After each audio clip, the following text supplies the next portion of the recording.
Mhm. Hello, everyone.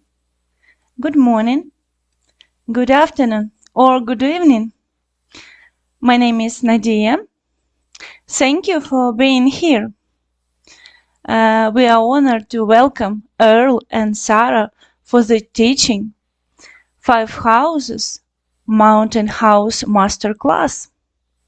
Before we begin, please check your Zoom interpretation settings and select the language you prefer. Welcome, dear Earl and Sarah.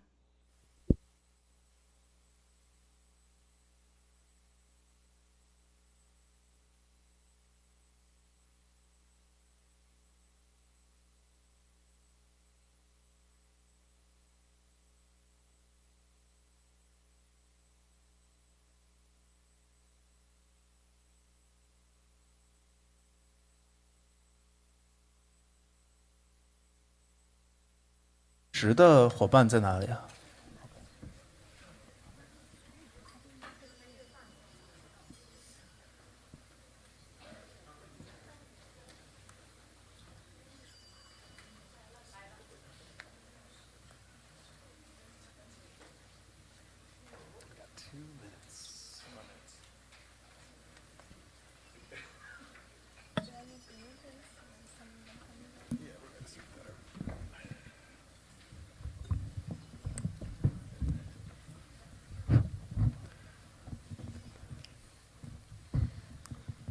？Check. Hi. Check, baby, 1, 2, 3. Can you hear me? Yeah. Okay. Okay.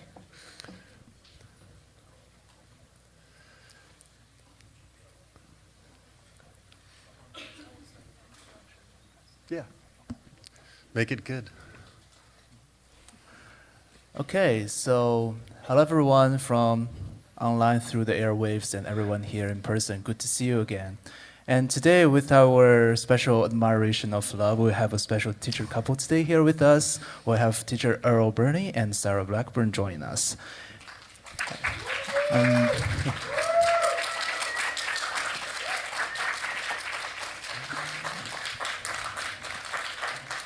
Earl Burney is a founding pioneer of the Diamond Mountain Retreat Center, and he has delved deep into the ACI courses and yoga philosophies for years. And Sarah Blackburn, she is the assistant executive director and certified instructor at ACI with a profound experience of the practice of life transformation. So today they will join hands to share the wisdom of love with us. And so please welcome Earl Burney and Sarah Blackburn.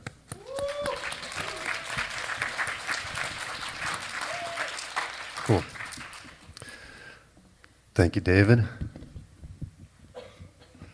It's great to see everybody. Yeah, hi. Thank you all for being here. You made it to day 4. Good job. Last time we were here in Japan, we had just got engaged. Oh, is it already up?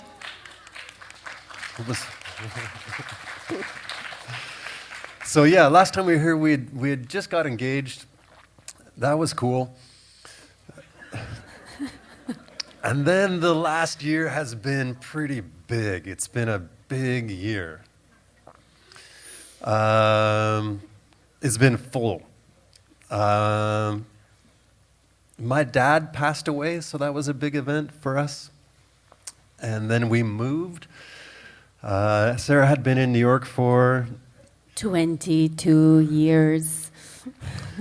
And, that was a big event because had such a we have such a beautiful community there.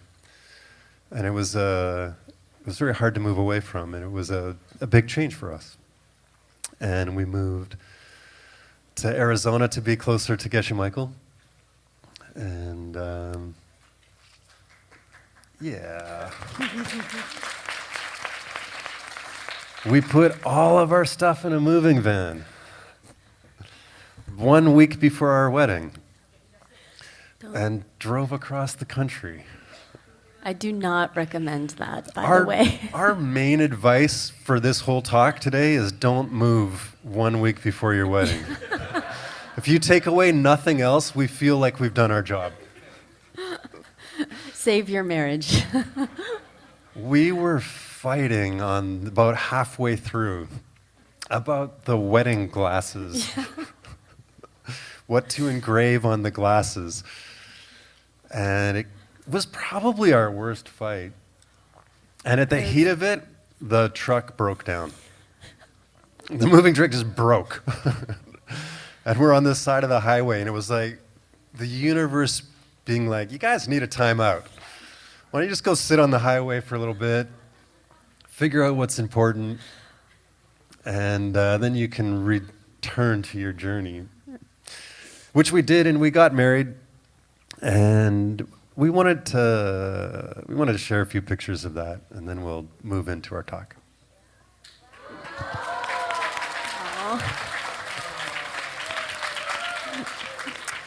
This is our wedding venue in Washington State.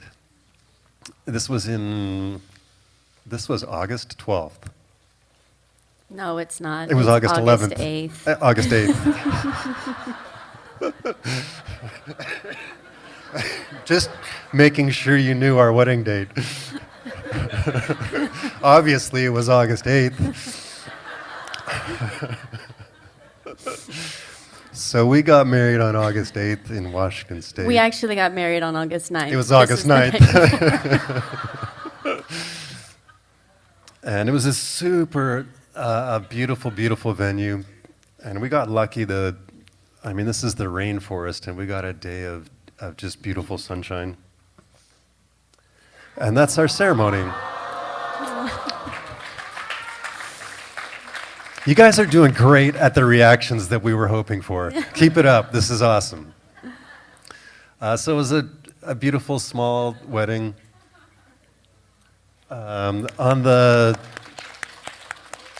Next to Sarah is her mom.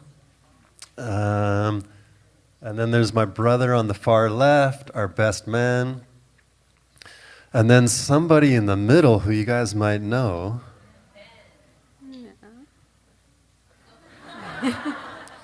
Ben officiated our wedding, so he was our minister.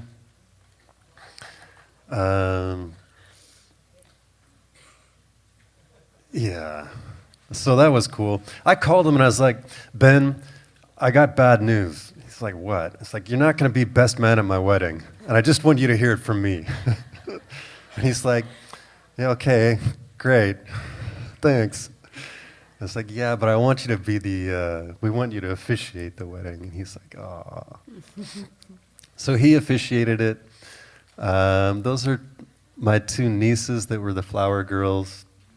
This was Sarah walking down the aisle.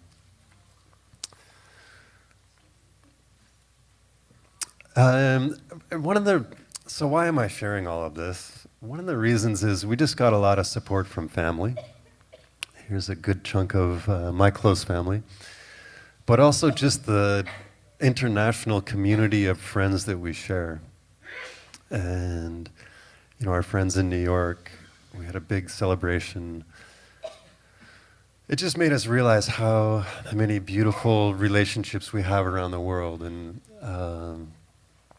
how many people reached out, how many people supported us, how many people said they were inspired by our relationship or our decision to get married. And it was very empowering for us. It made our resolution stronger. It made our commitment stronger, I think. And so I wanted to really take this opportunity to thank everybody for how much we feel you've added to our relationship and to our wedding. And it was very special.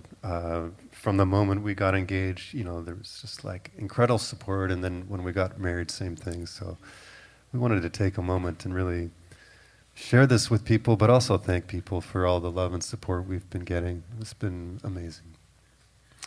And then after the wedding, we had a massive party on the lake, and it was super fun. We had a lot of friends join us. So, again, that was the theme. It's just been a huge celebration for us, and wanted to share that and to thank everybody. I think that's the last one. Oh, yeah. You're gonna hold off. We're not on this slide yet. Yeah. Those are a few pictures, and wanted to share that with you. So thank you. Yeah.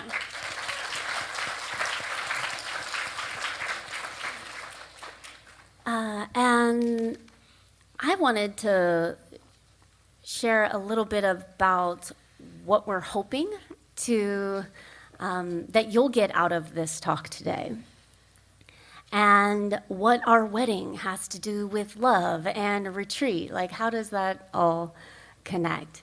And there was a lot of love that went into making that wedding happen, but there was also a lot of retreat and a lot of self-reflection and work that we did to lead up to that moment. So I hope we can unpack some of that today. And our hope is that you'll leave this talk inspired to go and do some retreat, because it really does help you have better relationships. It can help your romantic partnerships, but just all around the way that you engage with others. There's so much work to be had in a retreat that then serves you in those relationships. And then we want to talk about planting seeds and how we do that for our relationship. I'll share a little journey I went on planting seeds to find myself in this particular partnership. And then we want to also leave you with a meditation today that would be a brilliant thing to do in a retreat setting, but it's also something you can do in your everyday life so that you have some tools at the end of our hour and 15 minutes together that we hope will serve you in your partnerships and serve you when you go on a retreat. So we'll start. Earl's going to share a little bit about mindfulness and how that all ties in. I'll share my personal journey. Then we want to kind of correlate what has gone on in the previous classes and talk about, how do you make it special? How do you make it extraordinary? What was the title of Connie and Jasmine's talk? Like, making the extraordinary out of the ordinary. We want to talk about that too, so your relationships don't get boring. And then Earl will guide us in a meditation. Sound like a plan? Does that work? Okay. All right, that's the plan. What she didn't tell you is we're going to start with a test. Everyone's favorite thing to do. Here's how it's going to work. Generally, one is lucky to sit next to Javier and Hector. More lucky today, or Connie, because we're going to review their classes. So if anybody knows those classes, it should be them. If you're not sitting next to them, that's okay. I want to take a couple minutes and just find someone next to you. Again, best if they know the same language as you. What do you remember from those talks? What was the highlight from those talks for you? What did Javier and Hector share? What did Connie and Jasmine share? And we'll take a few minutes and share your favorite highlights of those talks. And then we're going to connect that all into this one. Hopefully. Cool? So take a few minutes, share your highlights.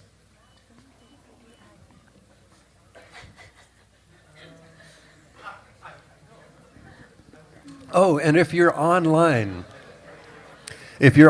please type it in the chat. What was your highlight from those two talks?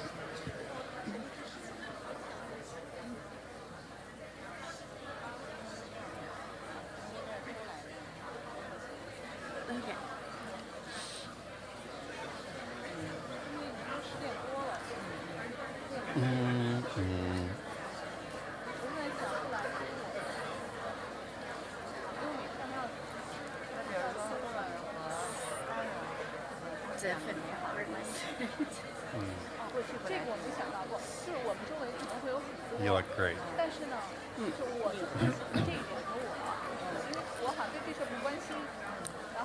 There's lots of chatter. That's a good sign.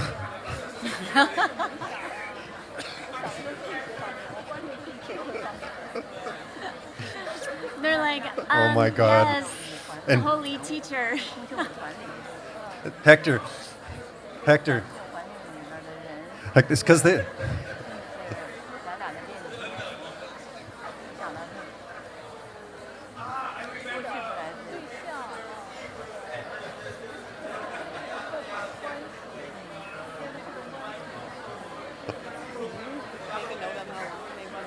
No.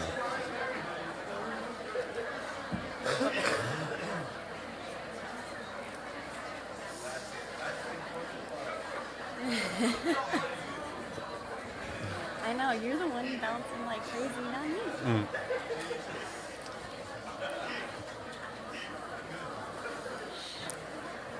One more minute.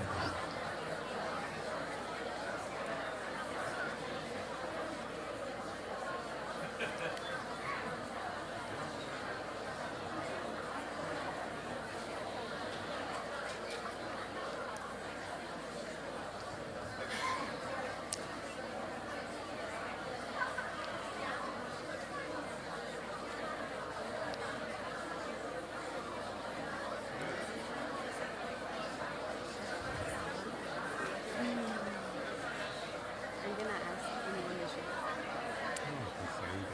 No.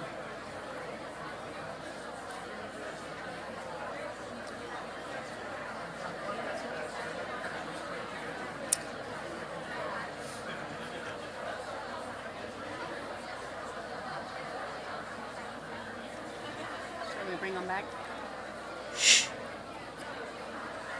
20 seconds.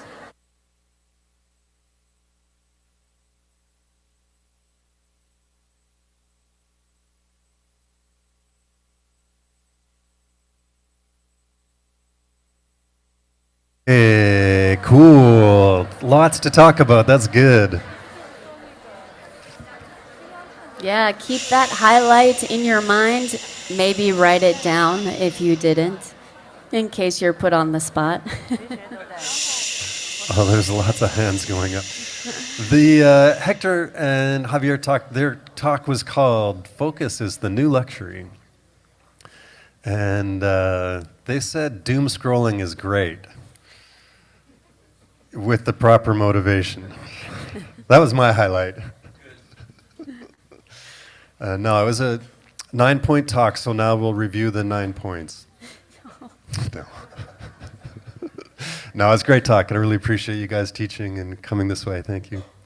And then Connie and Jasmine talked about pronoia and joyful effort and taking the mundane and turning it magical.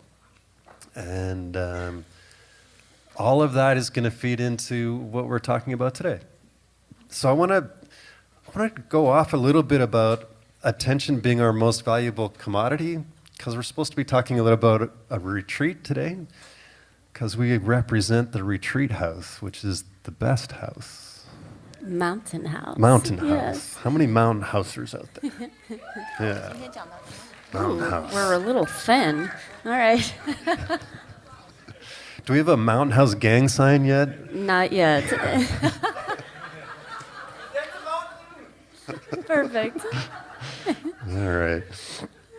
So I've been thinking a lot about this topic recently, about how attention is our most valuable commodity and how much money is invested in our attention. Billions and billions and billions of dollars is spent on our collective attention, getting our collective attention. Every single click on my computer, all of my movement is tracked in my Uber, in my shopping, my purchasing. Every single thing I do is, that data is collected and sold. So if people can get my attention, our attention, that's a hugely valuable commodity. That's what people are spending billions and billions of dollars, trillions of dollars on to get. So that attention is incredibly valuable. Our collective attention is incredibly valuable. And then there's just a lot of power in the ability to have people's attention. We certainly see that with politics. Perhaps running a country it's more important whether you can get attention than whether you can run the country. Right? It's that powerful. The capacity to get people's attention is probably the number one criteria for being able to be president in the US right now. Can you get the most attention? Or when we like somebody, we try to get their attention. So you could be in Thailand, for instance, and somebody's not paying you enough attention. And so you might go rent bikes and crash your bike into them just so that they could get your attention. That was Earl's move. Yeah, that was Earl making a move. That was my first flirting. Just crash her bike. Repeated, yeah, anyway. That's the power of attention. I need to get her attention. I need to get her to notice me because I like her. And so I need her attention. So, but I think it's so much more than that.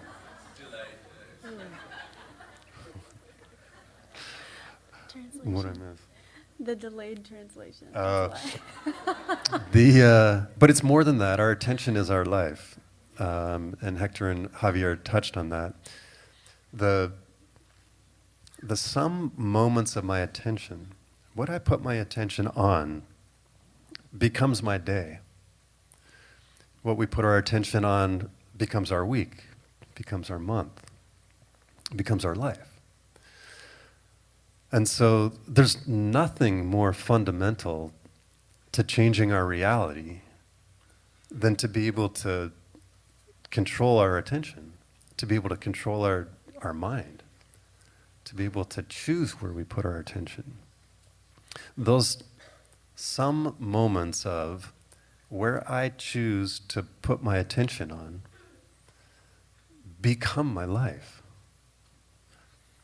And that become my reality. Every single moment of my attention is my reality. And those some moments of attention, reality, become my life. And that's a controllable thing. That's a trainable thing. We can train the mind in that.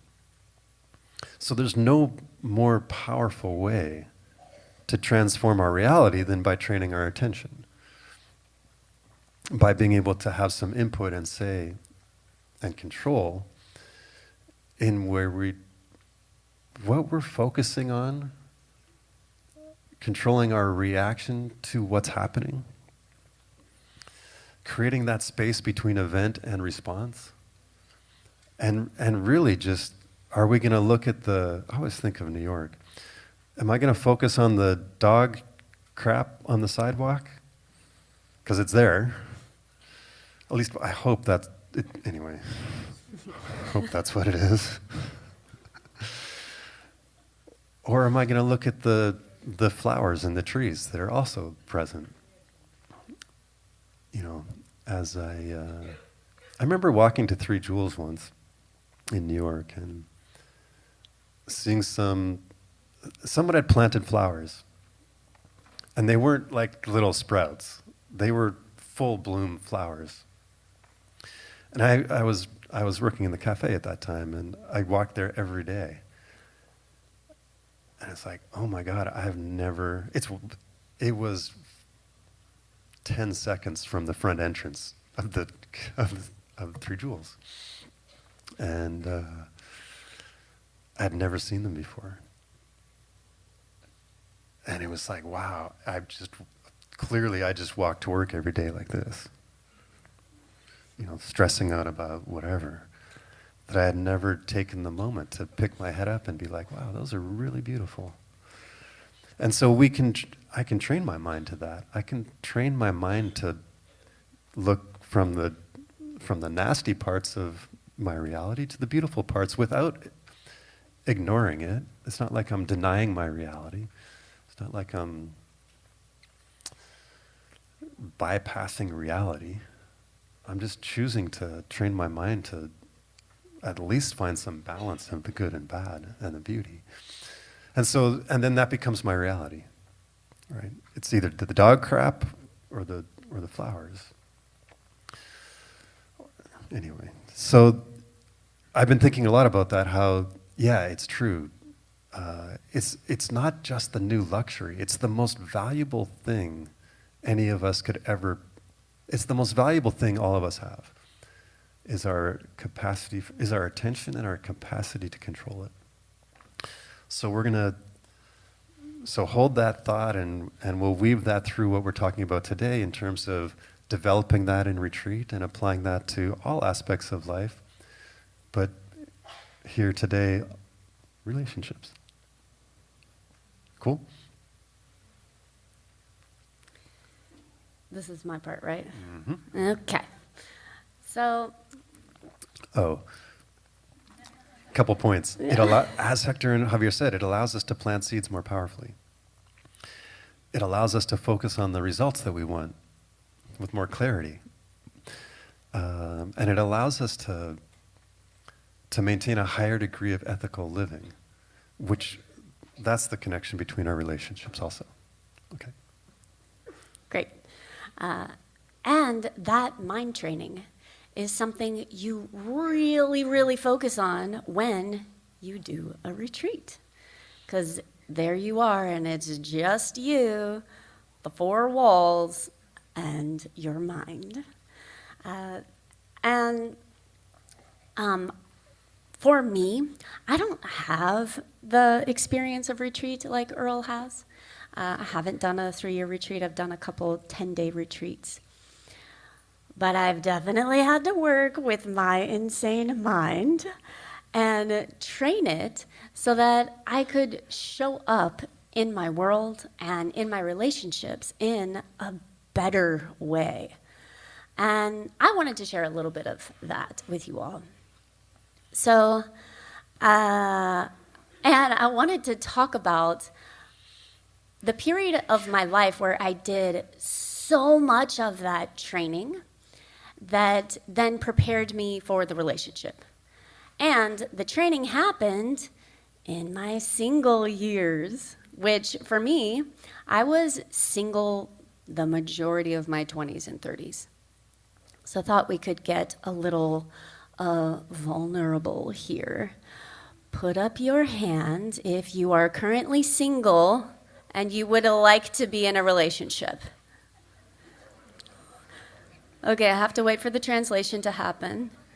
While it's happening, look around. This is your potential dates. Just joking. Okay, great. So, see, there's lots of single people around. It's an awesome thing. Okay, now, put up your hand if you are in a relationship. And you're in a relationship, and you would like that relationship to get better. Now everyone who's sitting next to their partner has a potential problem.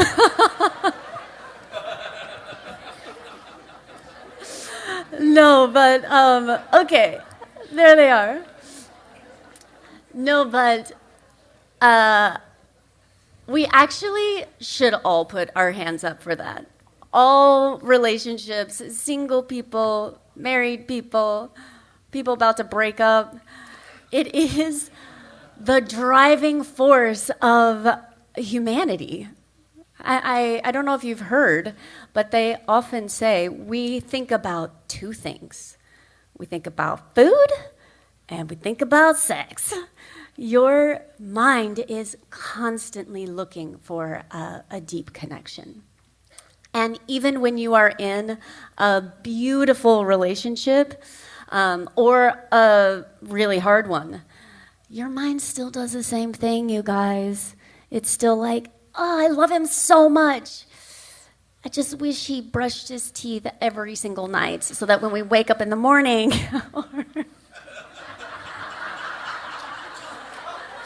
or if only he would, I don't know, wash dishes the way that I wash the dishes.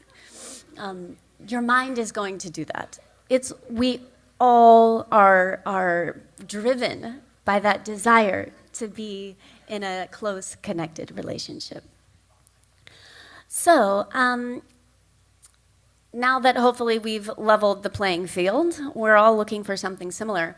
I wanted to talk about, like I said, what it was like for me to be single and do that hard work so that when I showed up to a relationship, I was able to engage in a way that was more effective.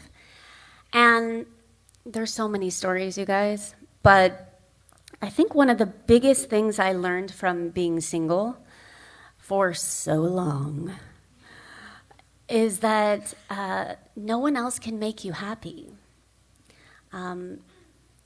There's not a person who's going to come along and suddenly you are going to be free of all of your pain and suffering. And get this, when you go from being single to being in a relationship, your mind is still going to gripe and moan about the same things. It's the gift of being on your own, if those of you who put up your hand in the single category, the gift of that is that you can use that time to be the one to create your own happiness. And you all right, babe? Okay. You can also use that time to investigate your own emotional landscape so that when you show up to your relationships, you're not sitting there expecting your partner to make you happy. And it's the thing that in my relationship today, I still use constantly. Because we all have good days and bad days, right? Like there are days when Earl is a little grumpy or a little critical. And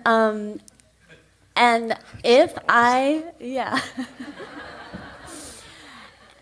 if my happiness depends on Earl creating it for me, I'm telling you guys, it would not work out. Like I would be really up the creek. I would really have a hard time in the days and I don't know if there's been weeks, but in the times when he's not able to fulfill that for me, you have to be able to create it for yourself. I can't tell you how many times I've had to sit in the bathroom and be like, okay, I'm going to go out there and I'm going to have fun at dinner, and I don't care if he has fun or not. I'm going to show up in a way where I'm making this relationship the thing I want it to be, because I had learned how to do that in my single days. And I just want to highlight that is the thing that Geshe has been teaching us. It's the emptiness of your world, the emptiness of your life, and the emptiness of the people around you. They do not have that power inside of them to make you feel a certain way. Because you can also be in a beautiful, loving, supportive relationship and feel like crap about yourself. And you can be going through hard times, fighting in a U-Haul, broken down in New Mexico, and able to find some joy and some humor and some love there, because it's not in the outer things. Okay? Hope I got that point clear for you. And then I also wanted to talk about, what did I want to talk about? Planting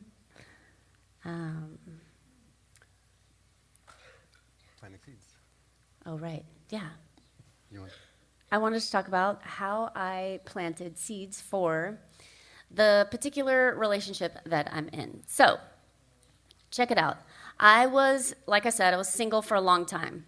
All of you out there, hang in there. Things change, okay? And luckily, when I first came to these teachings, I heard about the 4-step plan for meeting a perfect partner.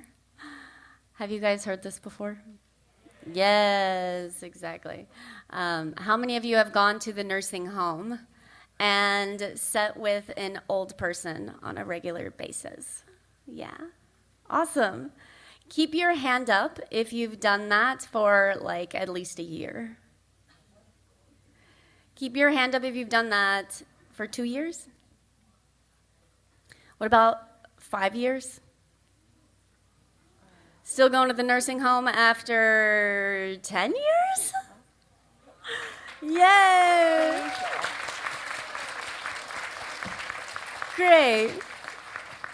I saw a couple hands in the audience, and I want to say that my hand is also up in the air for that, because who you see here is my mom. I don't know what side she's on. This is my mom on this side, and this is my infamous little old lady that I still take care of. Okay, 9 years, you guys. 9 years on a monthly basis or every few months. This is the woman who was my landlady. And I made a consistent effort to hang out with her and befriend her with that 4-step practice in mind. Okay?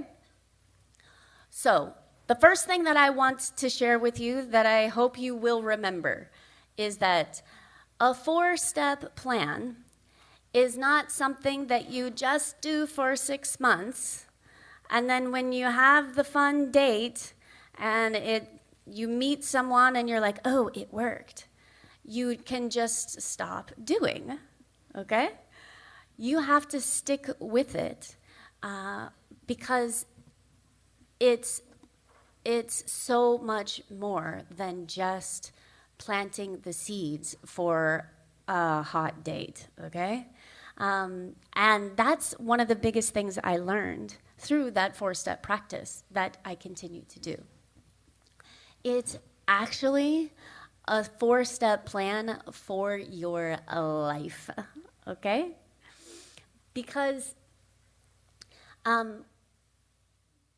one of the other things about creating our own reality is that it's possible to make it so much bigger than how we initially think of it.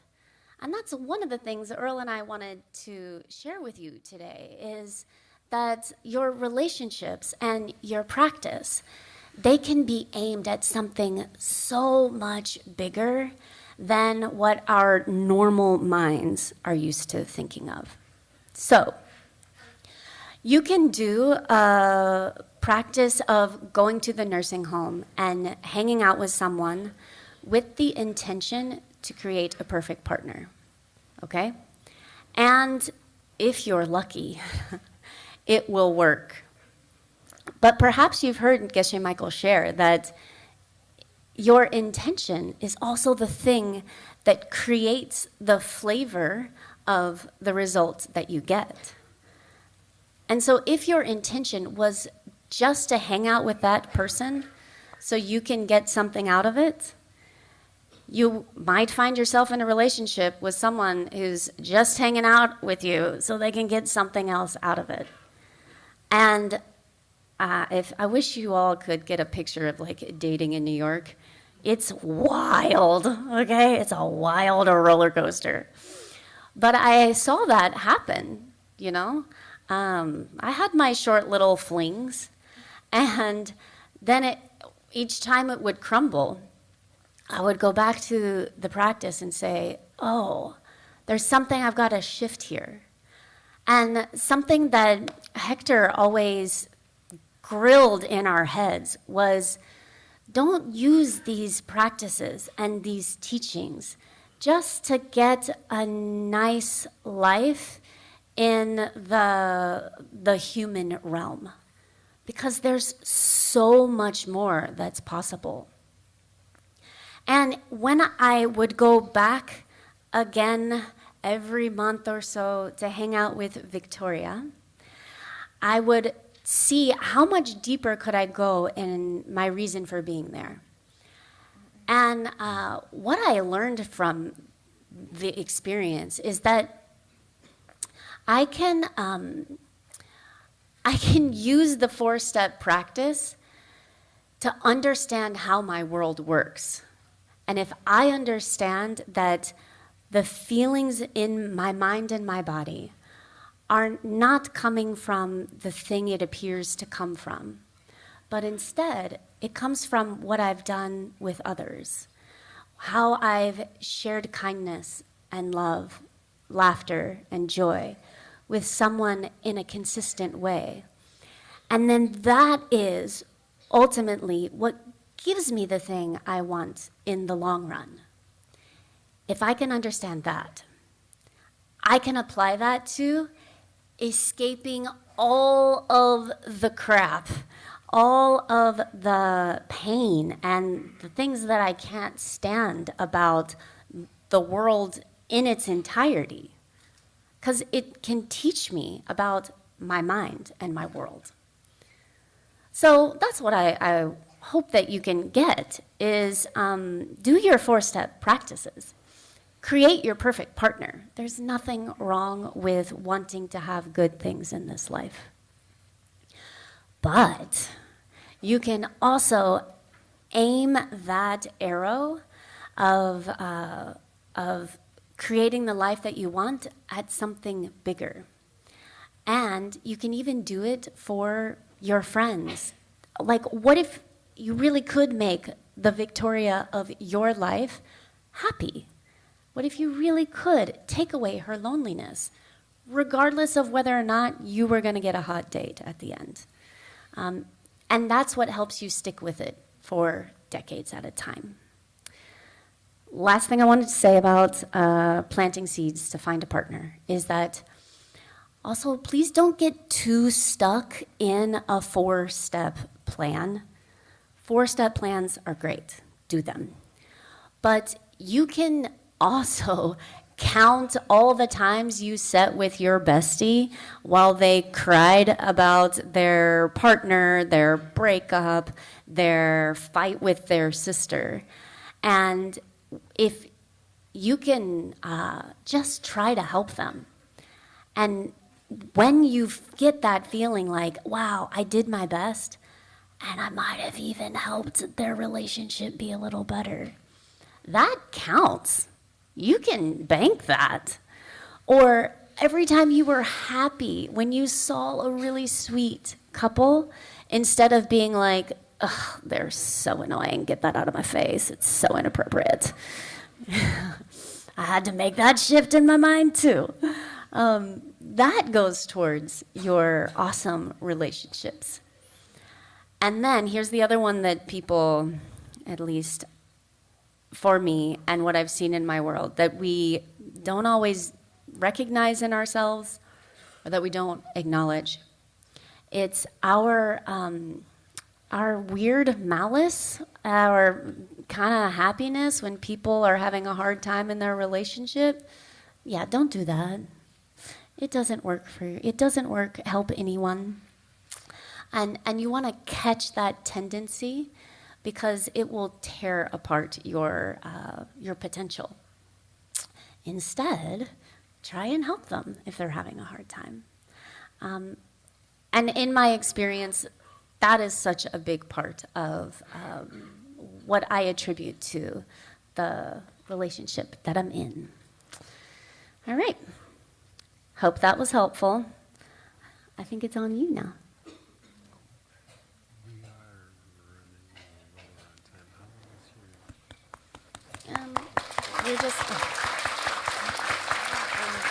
We're recalibrating time for a second here. Hold on. You're just going to talk about the normal thing and then short. Okay. I wanted to include it's a little bit of a hard talk. Like, talk about retreat and relationship. It's like, those are so wildly different to me. I go on retreat and there is no relationship thing there. It's like the absence of. Like, how am I going to talk about that? And how can we talk about it in a way that's practical? So Sarah shared about some ideas on seed planting, which she did incredibly well, right? Thank you. That delay it's funny, that delay. So humble.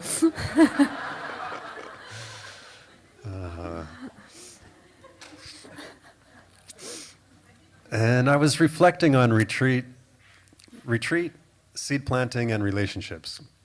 This might be a bit weird, but I'm going to run with it. Retreat, seed planting, relationships. And it was something that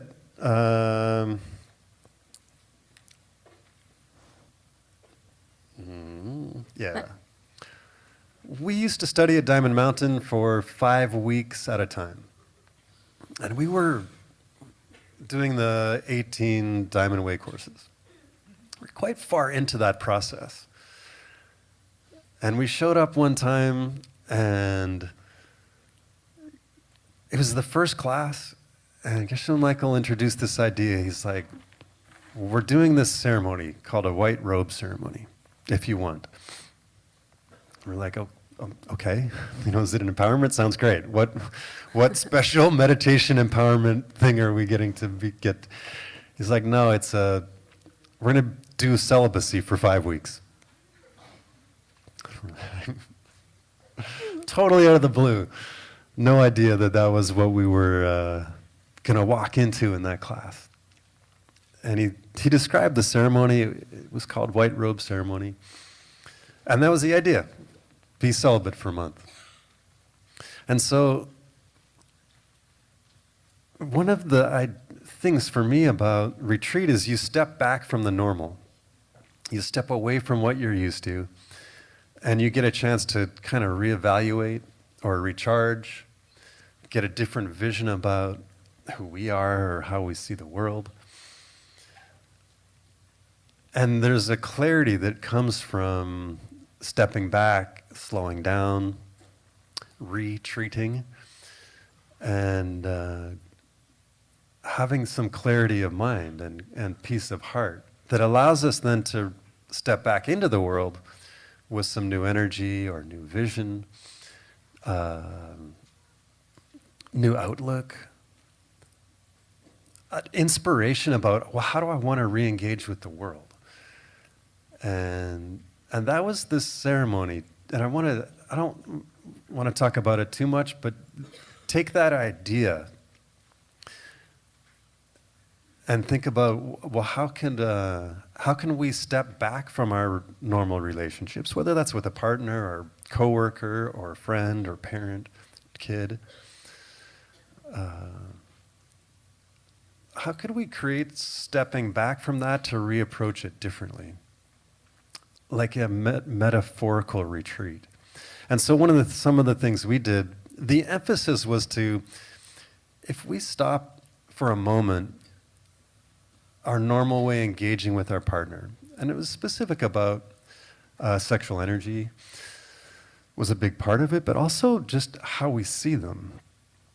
Because we get into, a busy world of routines, and how I see people that I see every day becomes kind of boxed or stagnant sometimes. And so it's an opportunity to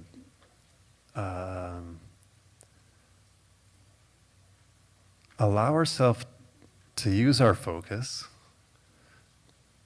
to recreate our vision of our partner. Whether that's instead of harping on the qualities that we see in them that aren't so good, or comparing them to other people. I wish they were more like that person. And to just be able to train the mind to focus on their beautiful qualities. Or to maybe hold that idea of, well, like Connie and Jasmine shared, prove to me they're not a perfect being. Like, prove to me they're not sent here perfectly for me to help me, to guide me to my own perfect state. Like, prove to me they're not that perfect Buddha or whatever, enlightened being. You can't. So can I start to train my mind to just hold that idea in my heart? And then to notice our habits of all the times we disprove that. No, they're just, complain. To step back, give ourselves space, recognize those moments of reinforcing the negative and training the mind to reinforce the magical. To take the mundane and to make it magical, as Connie and Jasmine taught us. Have some pronoia in our life about our partner. And that ceremony was really helpful, I thought, to take something that's very powerful and just set it aside, a very powerful energy, and just set it aside for a month. To focus on some other practices and aspects and pronoia about who they are, to develop some focus, to hold them in our heart and keep them there. And so they're on our heart all day in the most beautiful way, available for us to share our world with them. If they're in our heart all the time, we can share all the beauty in our... And we're training our mind to notice the flowers instead of the dog crap. When we have this beautiful world that we can share with our partner who's in our heart all the time. And then, after a month, we reapproached those relationships with a lot more intentionality and a lot more vision and a lot more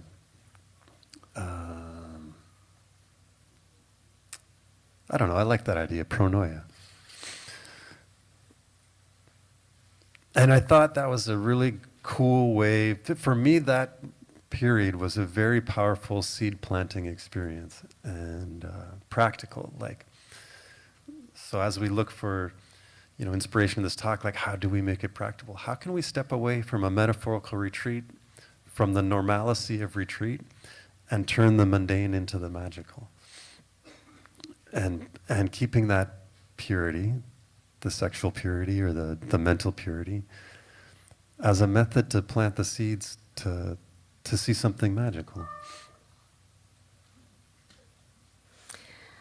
I just wanted to quickly share another practice I had when I first got into this specific relationship that made it a little bit different, a little more magical than the other ones, which was I had been studying and I had heard that beautiful definition of love, the Buddhist definition of love.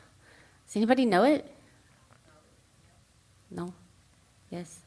Oh, yes. Is that Inna back there? Yeah. Do you want to share?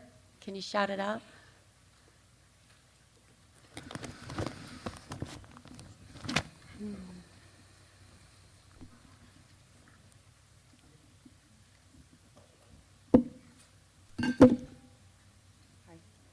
Oh. Little microphone switcheroony. Okay. Can you hear me? Yeah. I will be happy to share. This is the definition I heard from my husband, Bill, during our wedding ceremony. That I try not to be jealous to you guys because we still didn't have our physical ceremony. We got married online in Zoom in 2020 in the midst of the COVID. I was in France, he was in Chicago, and our clerk who married us was in Utah. I've never been to Utah, but I'm married there. So, and the clerk who was doing the ceremony, he asked permission to write it down and to use for the couple. So it's an honor for me to share it with you. So love is desire to make another person happy, my husband said, and I have the second part of it. Because I want everybody to be happy, I don't live with everybody. So it's also efforts that you apply to make them happy, not only theory. Thank you. Yeah. Yay. Mike. Yes. Thanks for sharing that story, Ina. And yeah, that's the definition. It's just the wish to make someone else happy. And when we first got together, I decided that I wasn't going to worry about anything else other than being happy and hoping that this person could be happy. And it was really, really powerful for me. And I go back to it all the time. So I wanted to share that for you. It really does remove all of the stories in my head about how he should be or how I should be or what's supposed to happen in the relationship. It lets me let go of all of that. And we learn to just stretch our hearts a little bit to make someone else's needs just a little bit more important than ours. Doesn't mean you throw your needs out the window. It just means that you can stretch your heart to wish for their happiness and to prioritize someone else's experience. Yeah. So try it out. I hope it works. Cool. So I want to build off that idea of that definition, because here we are, we're supposed to talk about love, and we just got married, and it's relationships and partners, and like sometimes I feel like, is that the definition of love? Like to develop love for one person and then live happily ever after? And when we talk about bodhicitta or ultimate love, or an ultimate form of love, it's much more universal. Like, can I love all beings? And that can be really, what a great idea. It sounds great, sign me up. But it gets a little confusing for me. Like, am I supposed to have the love that I have for my partner? Is that the love I'm supposed to have for all beings? Like, am I supposed to deeply, profoundly love all beings? Well, that's what the definition says. Yeah? Okay, so then, well, is that wrong? Like, that feels a little funny, because I share something very intimate and very personal. Like, so if I love all beings... Don't hook up with all beings, okay? Yeah.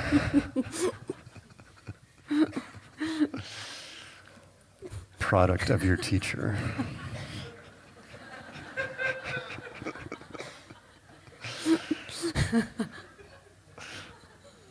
Like, do we, or is it a different kind of love? And then, well, what is that other kind of love that I'm supposed to share or feel? And then if I do that, does that take away from the love I have with my partner?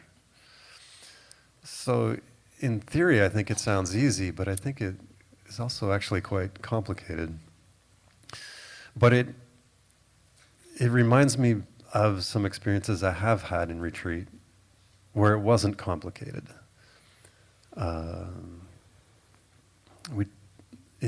Javier and Hector talked about how life-changing it can be to touch level 4 in meditation. And that level allows us the capacity to really focus the mind much more deeply. It's a point where we can meditate without ever really losing the object. And that platform becomes a very powerful place to then work on the more subtle aspects of mind. The gross and subtle forms of agitation and dullness. And if we can maintain that platform and then work on those more subtle forms of problems, then the mind can get very quiet. And in retreat, there was some experiences like that where the mind got very quiet, and maybe the breath stops, or people talk about their breathing actually stopping because the concentration is so good.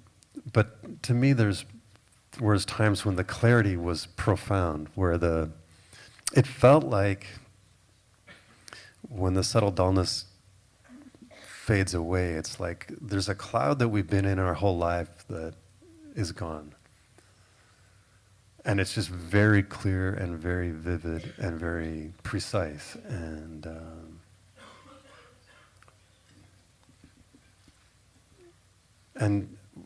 with that came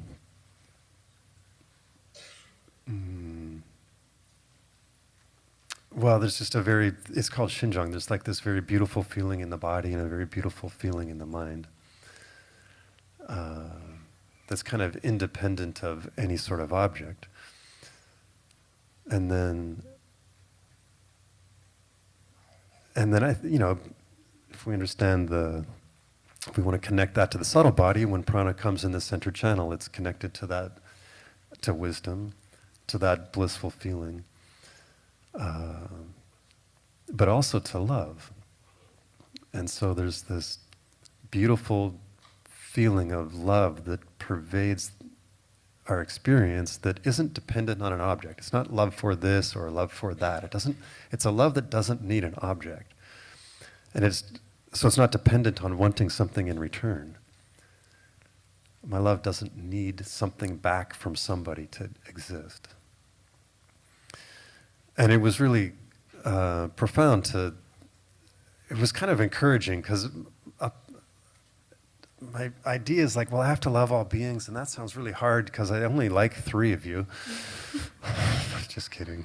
And then maybe next week I can love 4 people, and then if I practice more, then by next month, I'll be up to 10. But there's 8 billion people. And how can I love all beings? And if I have to add them one at a time, it doesn't seem possible. But it's through meditation and through concentration that it's like the clouds move away from the sun, and then the sun is just shining, and then there's this pervasive feeling of love where we understand how that love can be limitless. And Geshe Michael once said, it was so profound for me. He was giving a talk on love and compassion. He said, the love of a mother for the child is the most powerful love there is. And he said, that wasn't the profound part. He said, and if that love is reserved just for that child, then maybe it's also the most selfish kind of love that there is. And I was like, wow, that's wild. Like if we're reserving the most powerful and profound love for just one or a few people, then maybe that's the most selfish kind of love. And then he led a meditation, which I'd like to lead. He talked about expanding the edge of our kindness. We'd like to end with that idea of how can we include, like Sarah was saying, a bigger vision of what love could be, or what love is.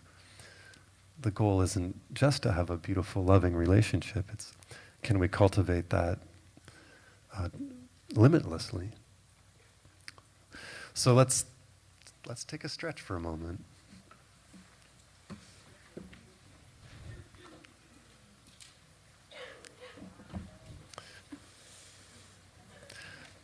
This will be brief, 13 minutes. Let's see if I can do this in 13 minutes. This was from one of the quiet retreat teachings that he taught during his 3 retreat. And he started by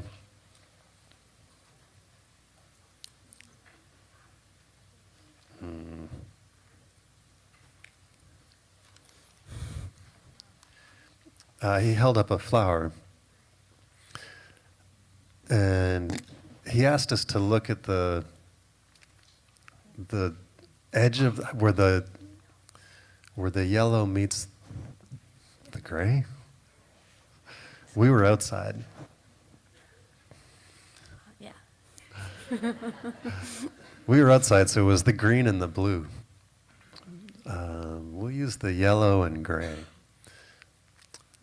Like, find the edge of the flower where the yellow of the flower meets the gray of the background. Find that edge. Does that edge have width? It must. Or we wouldn't be able to see the edge. We can't see something with no width. So if that edge has width, then that's not the real edge, go to the outer edge. Right? Go to the outer edge of that. Like, find the real edge of where the yellow meets the gray. Well, does that line have width? Well, yeah, it must. So there's a part of that edge is closer to the yellow, and there's a part of that edge that's closer to the gray. So let's go to the outer edge, where the very edge where the yellow meets the gray. That line. Does that line have width? Well, it must.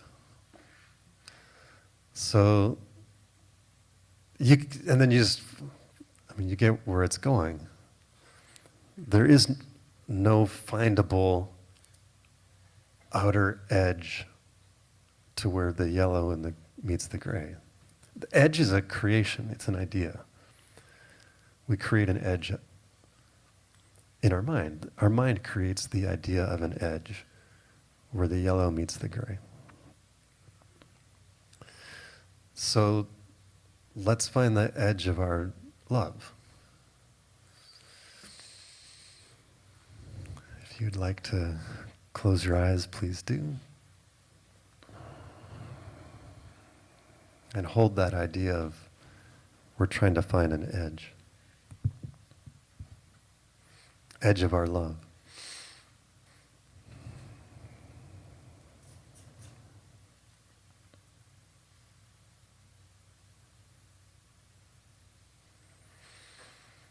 And think of, like, sometimes my love extends to part of my body. Like my mouth, and I'll eat food that tastes good to my mouth, and I know it's terrible for the rest of my body. My love extends to my mouth. That's as far as my love goes. Or when I see people smoke, their love goes to their mouth, but not their lungs.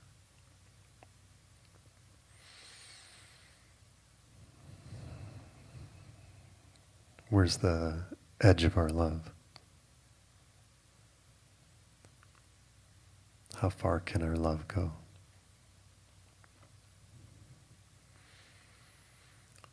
Sometimes my love goes to my whole body. I wash it, exercise it,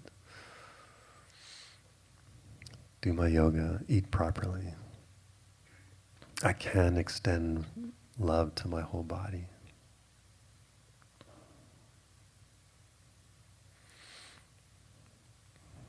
But everyone else, need to worry about their body. I can't make somebody do yoga. It's their responsibility.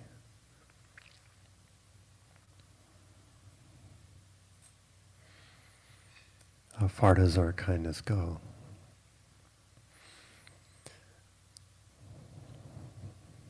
My kindness can go to others. I care about the people I share a roof with, that I share a bed with. I want her to have nice things, beautiful things.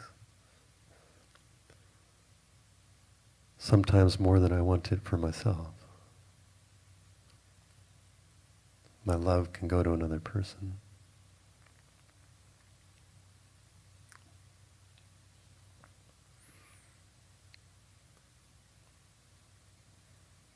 Those with children have a profound capacity to extend their love to another person.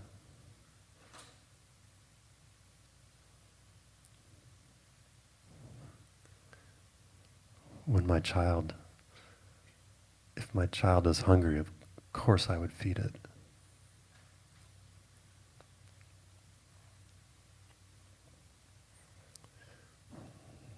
What about the child next door?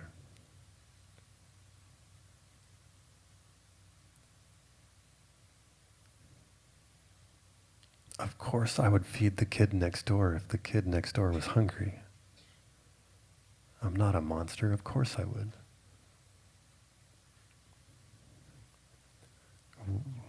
What if that hungry child lived across the street?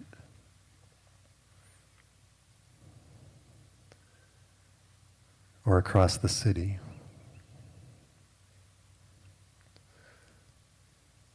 Or across the country?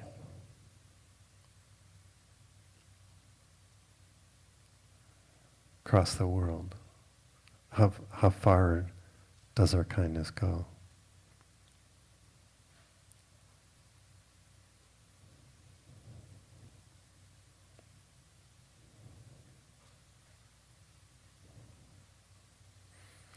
Well, that's not practical.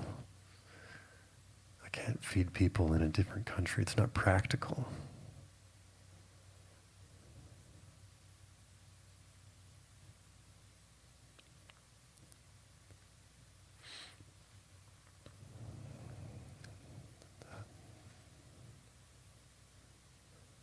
If there was a car accident outside,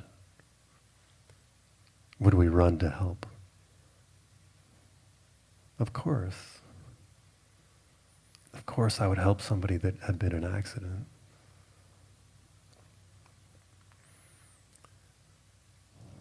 What if that person only had one leg? Would you still help them?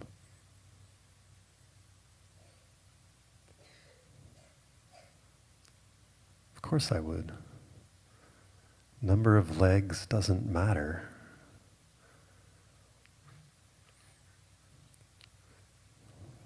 What if that being had 4 legs?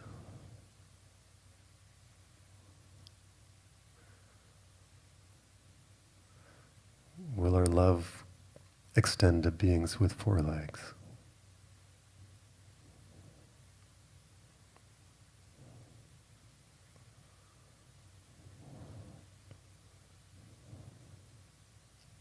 How far does our compassion go?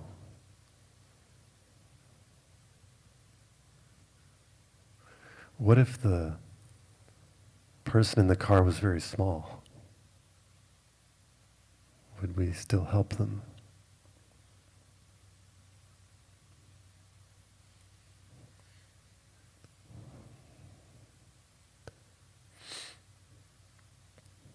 Of course. Size doesn't matter.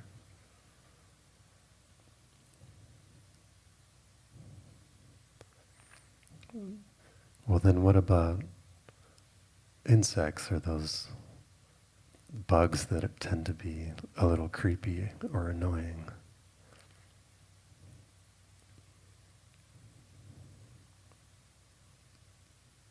How far does our kindness go?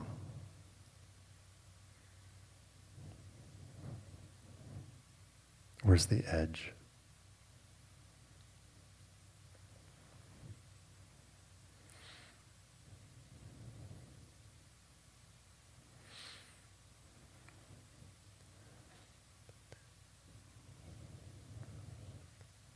If I order a pizza, after I'm full, I don't throw the rest away. I save some for the me of tomorrow. The me of tomorrow will enjoy it.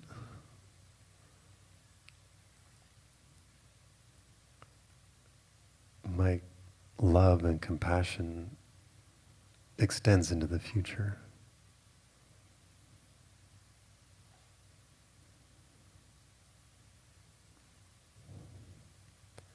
Are we willing to change our lifestyle to make sure that the people in the future have the resources that we enjoy now?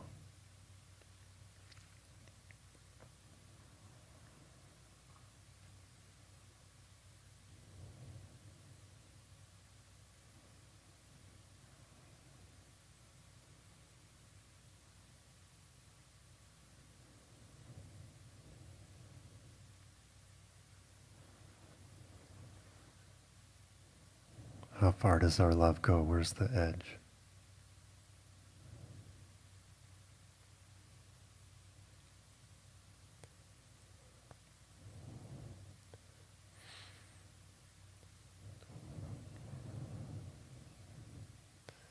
What do you want me to do? I can't remove all suffering. I can't remove all hunger. The greatest saints couldn't do that. Mahatma Gandhi couldn't do that. Mother Teresa couldn't do that. Jesus couldn't do that. I'm just me. What do you want me to do?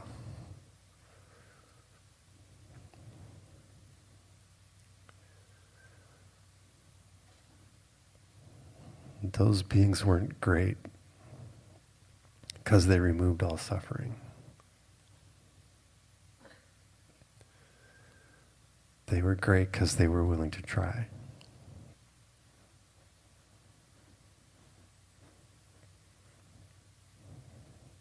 They removed that edge. No border to their love and compassion.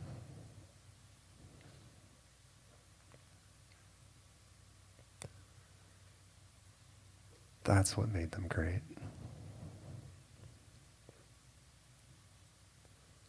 The edge of our love is created by our mind. It's a limitation created by our mind.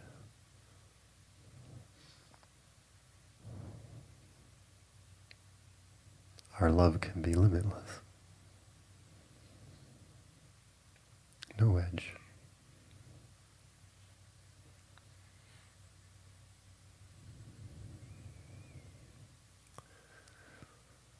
Take a last minute and let's think about a couple edges that we can erase in our life that we would like to try to erase.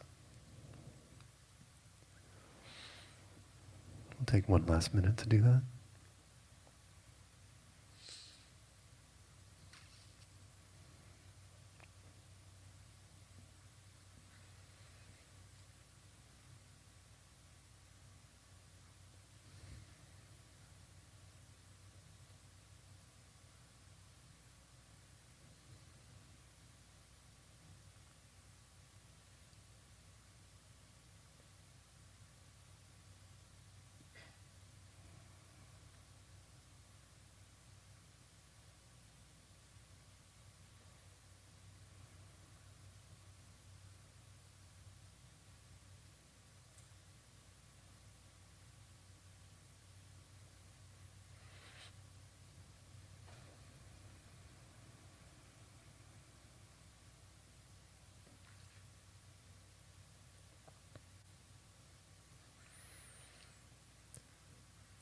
And as you're ready, you can open your eyes, come back to the space. I want to thank you very much, and I want to thank Sarah so much for co-teaching. Thanks for co-teaching.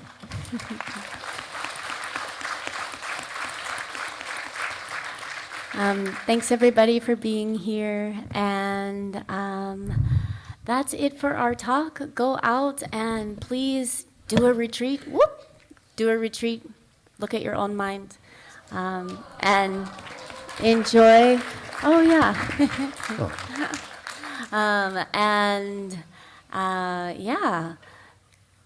Plant the seeds, and you can have really beautiful relationships. It all works out.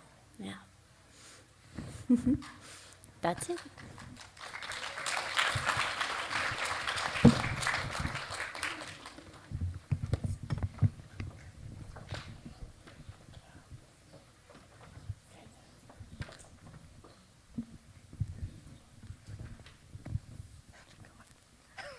Hey guys, come over the camera. All right. Good morning, everyone. Thank you, Errol. Thank you, Sarah, for wonderful teaching. Thank you. I want to share very quickly a project that Five Houses ACI has been doing for the last 2 years, and it's called the 101-30-30 campaign. Geshe Michael has been leading meditations every Saturday before the mixed Sunshine Tower in Rimrock. And then Five Houses has been producing and translating in multiple languages. Part of the growth of that project has been thanks to Jasmine and her team producing and making accessible those meditation to our students in China. So I just want to offer these beautiful notebooks, and they are meditation diaries. Please come. And they have been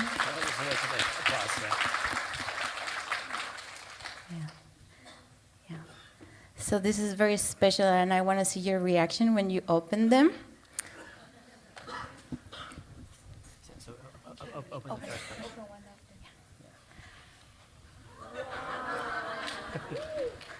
So there is 5 more years for this project. It's called 30-30 because we need to produce 101 meditations until 2030. And Geshe Michael has signed these diaries, one for each year. And we want to give it to you as a gratitude gift for supporting that project.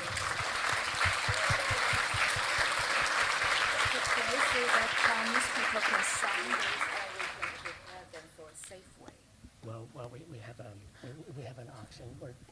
Yeah. So these are, and then we have a limited set of notebooks signed by Geshe Michael, and we have a very special collaboration with a sister organization, Geshe Michael Luxury, and thanks to their generosity, we have a special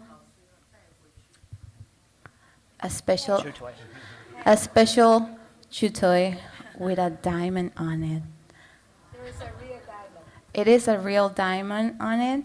And Geshe Michael signed the notebooks using that pen.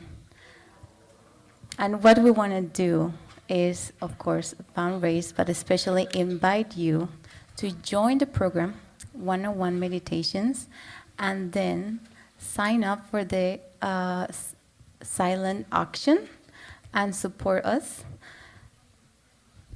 If you sign up for this, you will get a set of 5 notebooks signed by Geshe Michael, especially for each of the year.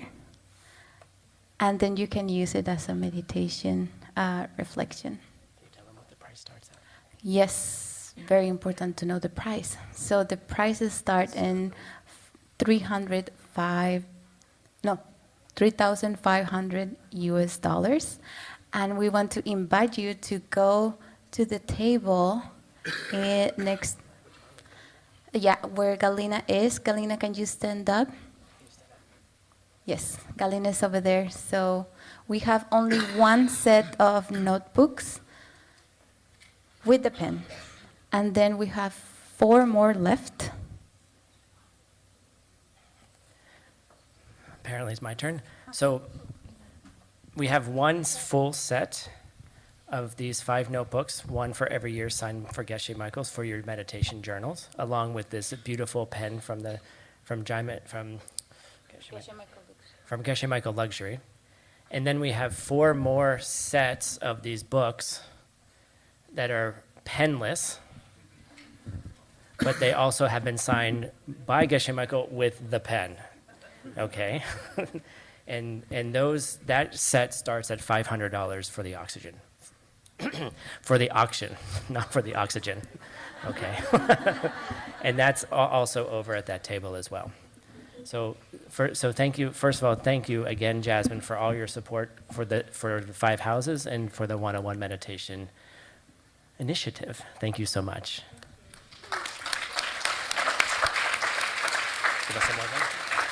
And I just want to say that this program has been managed and produced by volunteers. And some of the volunteers are here in the house. And I want to say thank you to Katia, Mike, Sharon, Brian, and more than they are online. And our mission is to make accessible everything that Geshe Michael does in multiple languages, and everything is possible because of the generosity of the sponsors, but also for volunteers. So thank you. Thank you. So the auction open? The auction is open. No, not yet. Don't run yet. There's one more thing to run for. Gina, could you put up the original picture, please? The picture that's on my T-shirt. Yeah, not that picture. No, the original. Do you have the original? Okay, so while she's looking for it, so Venerable Cat, are you here? Could you come up real quick? Because I want you to tell the story. So one lonely night in the Arizona desert, Cotting was driving alone. I don't know if you were alone or not. And it's just more dramatic. So she was driving in the desert, and she, was running out of gas. She rolled right into the gas station. And I want you to tell the rest of the story. Well, actually, it has a different beginning than that.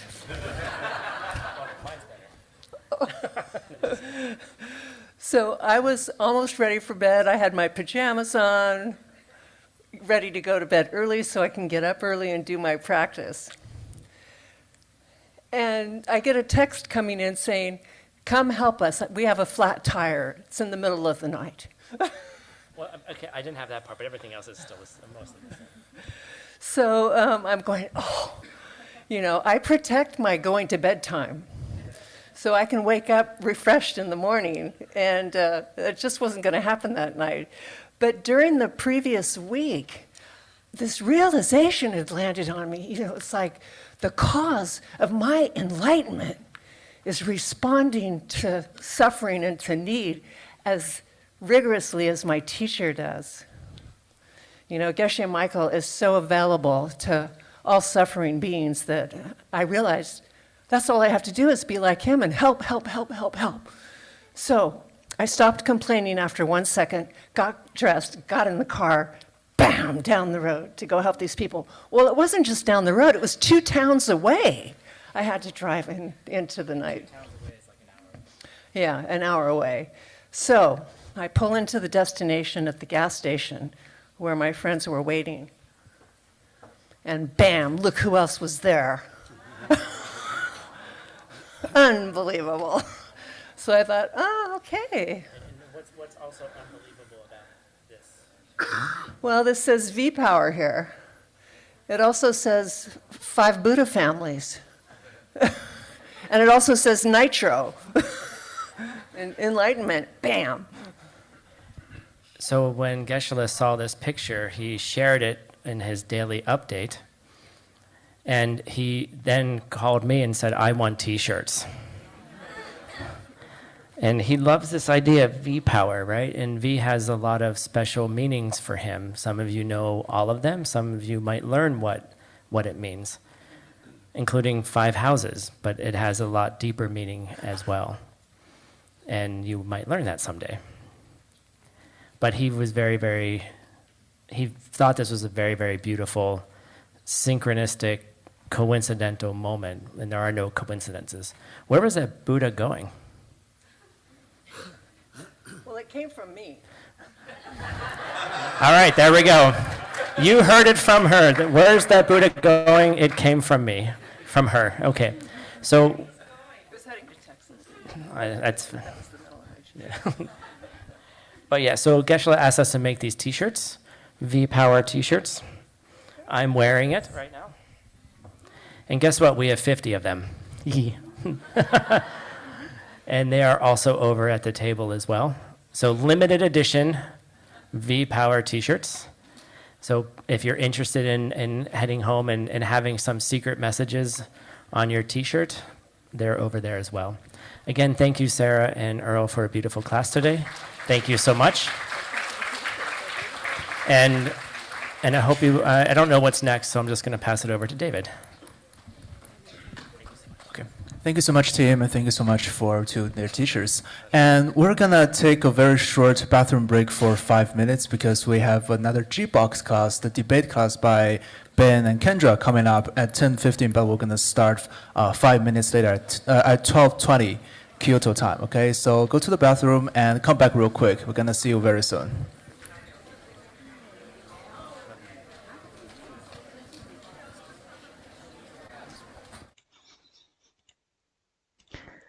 Thank you.